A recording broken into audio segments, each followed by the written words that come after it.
Welcome to the Circus of Democracy. All right, folks, gather round, step right up, and witness the greatest show on earth, where every vote counts and every voice matters, or so they say. Let's talk about democracy. That grand experiment where we, the people, get to choose who governs us. It's a beautiful concept, isn't it? The idea that we have the power to shape our own destiny through the simple act of voting. Sounds lovely in theory, right? Like picking your favorite ice cream flavor from a vast array of choices. You get to decide what suits your taste, what aligns with your values. But sometimes democracy throws us a curveball, a political equivalent of finding a pickle in your sundae. Just when you think you've made the perfect choice, something unexpected pops up. That's right, my friends, I'm talking about the glorious mess that is a hung parliament. It's like a circus act gone wrong, where the performers can't quite get their act together.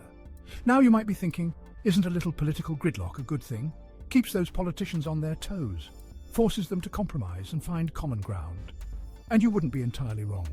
A bit of tension can indeed lead to creative solutions and innovative policies. But there's a fine line between healthy debate and complete governmental paralysis.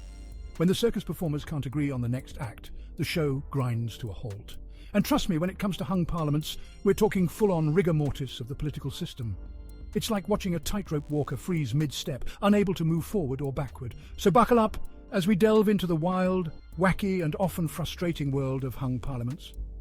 We'll explore the highs and lows, the drama and the comedy, and ask ourselves whether the parliamentary system, in all its flawed glory, is truly the best we can do. Is there a better way to run this circus, or are we destined to keep juggling ballots and walking tightropes forever? Stay tuned and let's find out together. So, what exactly is a hung parliament? Imagine this. An election happens, the votes are counted, and no single party emerges with a clear majority. Like what happened in 2004, 2009, or 2024 during elections in India. It's like ordering a pizza with your friends. Everyone wants a different topping, and you end up with a bizarre Frankensteinian creation that pleases no one. In this scenario, no party can form a government on its own. It's political limbo, a stalemate that can make even the most seasoned political junkie tear their hair out. Why? Because without a clear mandate, formation of government or thereafter passing legislation becomes like navigating an obstacle course, blindfolded, while riding a unicycle. That's on fire. Decisions are delayed, compromises are painstakingly negotiated, and the whole process moves at a glacial pace. Meanwhile, the real issues facing the country, well, they're stuck in the waiting room, twiddling their thumbs and wondering when the grown-ups will finally sort themselves out. Now, you might be thinking, okay, so no one got a majority.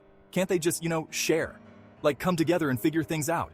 And that, my friend, is where the fun really begins. Because sharing power isn't as simple as it sounds. The only way out of a hung parliament is to form a coalition government. This means different parties must form alliances and agree on how to run the country. Imagine trying to find a roommate, but instead of sharing an apartment, you're sharing the responsibility of running an entire country. And your potential roommates? Politicians with vastly different ideologies, all vying for power and influence. It's about who gets to make the big decisions. Sometimes, these unlikely alliances can work. Parties find common ground, compromise is reached, and progress is made. It's like a miracle when it happens. But more often, these coalitions are about as stable as a house of cards in a hurricane. Internal squabbling, policy disagreements, and good old-fashioned power struggles can bring the whole shaky edifice crashing down. And when things fall apart, it's the citizens who suffer the most. The result? Another election, more uncertainty, and a whole lot of déjà vu. It's a never-ending cycle of instability and frustration for everyone involved.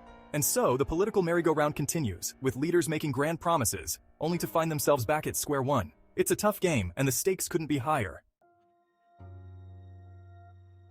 But wait, there's more. The real kicker with hung parliaments is the potential for smaller fringe parties to gain disproportionate power. See, in a coalition government, every vote counts. And if a larger party needs the support of a smaller one to reach that magical majority number, well, let's just say those smaller parties can drive a hard bargain. Suddenly, groups with extreme views or limited public support find themselves holding the keys to the kingdom. They can demand concessions, influence policy, and generally wreak havoc on the political landscape. It's like that one friend who always insists on ordering pineapple on the pizza. Suddenly, everyone's stuck with a topping they didn't ask for and secretly despise. Now, we are all for diverse voices in a democracy. But when a system allows for a handful of individuals with radical ideas to hijack the political agenda, it's worth asking, is this really the best way to represent the will of the people? Think about it. This can lead to a situation where policies that were once on the fringes of political discourse suddenly become central, and the consequences can be far-reaching, affecting everything from economic policies to social issues.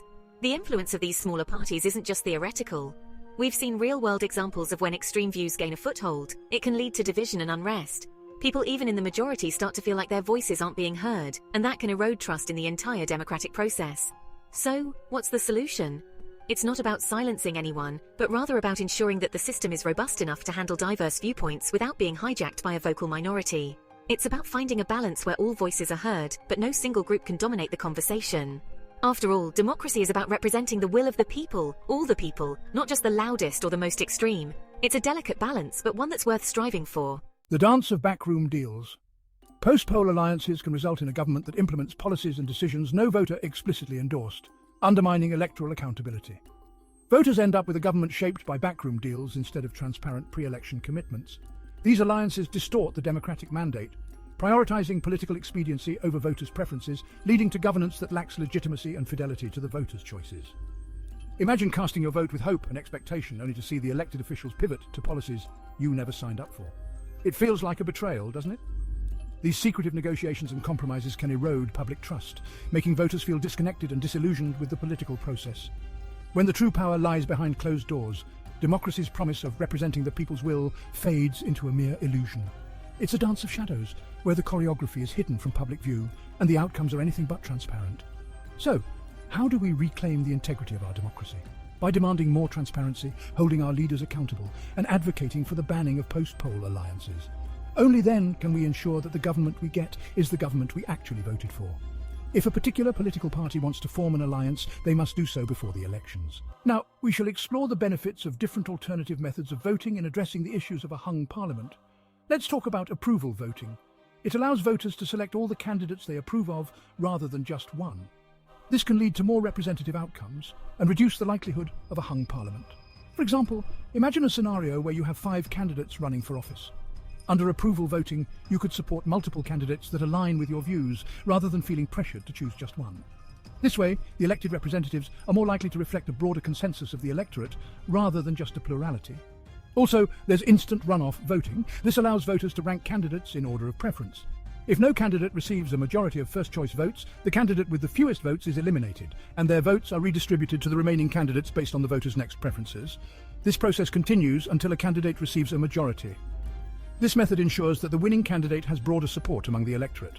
It also encourages candidates to appeal to a wider range of voters, knowing that second and third choice votes can be just as crucial as first choice votes.